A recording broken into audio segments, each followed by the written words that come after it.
In a busy pizza shop, Lori, the manager, suddenly gives a delivery job to Abdullah, a new driver, instead of Mikey, who was supposed to take it.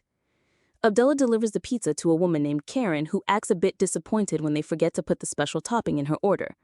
She gives him a small tip and Abdullah thanks her, then leaves. Moments later, as he walks outside, he is shot dead. A young woman named Lynn sees the whole thing from nearby, and it appears the killer might be a woman. Detective Kip is assigned to the case. She and her partner arrive at the scene and begin looking into Abdullah's background and why the delivery was reassigned. Lori offers no clear reason, only mentioning that the shop now has a new owner from Florida. Another detective, Nathan, interviews Karen. She insists the murder has nothing to do with her or her daughters. Meanwhile, Karen's ex, David, a member of parliament, is caught up in political problems and a troubled relationship with his girlfriend. When Kip questions Mikey, he is clearly shaken, realizing he could have been the one killed. He explains that Abdullah was a recent arrival from Syria trying to start a new life. Later, the killer is seen fleeing the scene, tossing the gun off a bridge, and disappearing into the city. That night, David visits Karen and finds her drunk and emotionally distant. He decides to stay overnight to help care for their daughter, Elfie. Kip and Nathan visit Abdullah's home, which turns out to be a dusty shed. Inside, they find two Syrian women who do not speak English. As the investigation continues, the killer changes her appearance, throws her old clothes into a garbage truck, and vanishes into the crowd.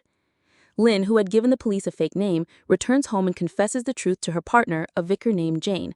She admits she was high at a club and lied to the police. We learned that Lynn and Jane are secretly in a relationship, and that Lynn is staying in the UK illegally.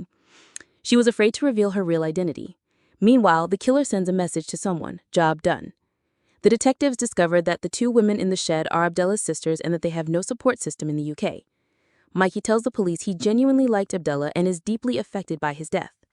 On TV, David's girlfriend, Suki, interviews a politician named Deborah, who admits the Labour Party often seems to care more about refugees than local citizens. Around the same time, David learns that Karen has lost her job and their children are being neglected. Kip warns that the case might soon be taken over by intelligence services, so the team needs to move quickly. David runs into Jane, they are old friends, and talk about the growing political tension around immigration. Together they go to see Lynn, who is handing out food to the homeless. They discuss the shooting and David urges Lynn to tell the police the truth. But it's not that simple. Jane reveals that David had unknowingly signed off on Lynn's expired student visa, which could now get him into serious legal trouble. While Kip continues to connect the dots, Mikey is attacked by two men outside a nightclub after refusing to give them something. Meanwhile, Lori, now alone and anxious, walks the streets, feeling like someone is watching her. In the morning, the mysterious killer entering a military base. She is revealed to be a British Army officer, Captain Sandrine Shaw, from the Gunners Unit. Abdullah's sisters Fatima and Mona are taken into custody and told they'll be deported. Here it reveals they actually do speak English. Meanwhile, Captain Sandrine Shaw is questioned by her boss, Major Tim. But it's not about the case. He's clearly trying to intimidate her. Her colleague Amanda hints this kind of harassment is common in the Army. Detective Kip Glaspie is exhausted and heavily pregnant, but still leading the case. She thinks there's more to Abdullah's murder than anyone's saying. At the pizza shop, Kip's partner Nathan finds Mikey beaten up. Turns out he was attacked for not delivering drugs hidden in a pizza. Abdullah was set up. Lori, the manager who sent Abdullah on that delivery, is riddled with guilt. She confesses to Jane but can't bring herself to go to the police. Back at the base, Major Tim sneaks into Shaw's things and steals her burner phone. Kip learns Abdullah may have killed a smuggler during his boat journey to the UK, and his sisters have been hiding ever since. But MI5 agent Sam says they're lying. They're not Syrian, they're Iraqi, and probably lying for someone. Meanwhile, David visits Kip and reveals that Lynn saw a woman shoot Abdullah. He also admits he signed Lynn's visa illegally. Kip's annoyed, but now she knows the killer was female. Shaw is barely holding it together. She's clearly dealing with PTSD. At a military party, she keeps to herself while Major Tim mocks her unit. Later, he corners her and uses her phone to pressure her into sleeping with him.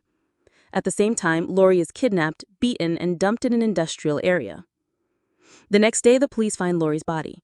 We then meet Berna, a mysterious and shady woman working with Peter Westburn, a fake travel agent who's likely part of a human trafficking ring. Peter has a military background and was the one who ordered Shaw to kill Abdullah for something he witnessed during his escape journey to the UK. They're joined by two thugs. One of them is the man who killed Lori the night before. Peter is furious about Lori's death, calling it unnecessary. Meanwhile, Captain Sandrine Shaw is unraveling, still haunted by killing Abdullah and being blackmailed and assaulted by her commanding officer. She visits her psychiatrist, who suggests she take some time off. Kip and Nathan are trying to connect the dots between Abdullah and Lori's deaths. One was a clean execution, the other a brutal beating, two very different methods. The press now knows that Abdullah wasn't Syrian, he was Iraqi. This adds more pressure to the investigation. Elsewhere, Jane the vicar and her younger girlfriend Lynn are facing their own problems. The local bishop discovers their relationship and Lynn's immigration status and tells Jane to send her away, even though he secretly has a male partner himself. David checks in on Karen and the kids, only to hear from the au pair that Karen regularly uses drugs and has been stealing the au pair's wages, which David has been paying. The drugs was also the topping Karen expected with the pizza. Shaw has lunch with her mother, but their relationship is distant and cold. She can't bring herself to open up about her trauma.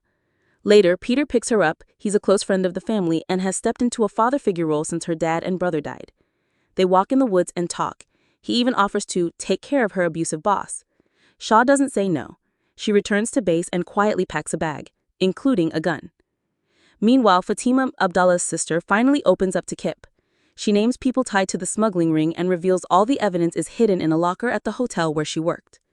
Kip raids the hotel and finds Fatima's phone. On it are videos clearly showing human trafficking in action, including Berna and Mehmet collecting money and someone being killed. The episode ends with Shaw watching Major Tim and his family from a distance. She's armed and possibly planning to kill him. Meanwhile, DI Kip Glaspie continues her investigation into the murder of Abdullah. With help from Abdullah's sister Fatima and her phone full of incriminating videos, Kip and her team close in on the human trafficking ring. They arrest 2 traffickers but miss Berna until MI5 agent Sam Spencer tips them off. Nathan sets a trap and Berna is caught. Berna eventually confesses that Abdullah had to die because he discovered that Peter Westburn was the ringleader. Shaw killed him on Peter's orders after Peter lied and told Shaw that Abdullah was a terrorist. Elsewhere, David faces political and personal fallout. He's linked to an illegal visa and a string of public controversies, then learns that Karen has stolen money from their au pair. Meanwhile, Vicar Jane faces heartbreak when her girlfriend Lynn leaves her. Jane chooses the church over love. Instead of killing Major Tim, Shaw confronts his wife PB and reveals what he did. Rather than hurting her, Shaw leaves her with the truth and takes her car. Shaw checks into a remote inn, writes a letter, and prepares for what seems like the end. Kip finally finds her, but when she tells Shaw that Abdullah wasn't a terrorist, just an innocent man, it's the final blow. Shaw ends her life. After a tip from Shaw's mother, Peter disappears. At the same time, Mona, Abdullah's younger sister, gives birth, a new life just as another ends. Thank you for watching. Subscribe and like for more videos like this.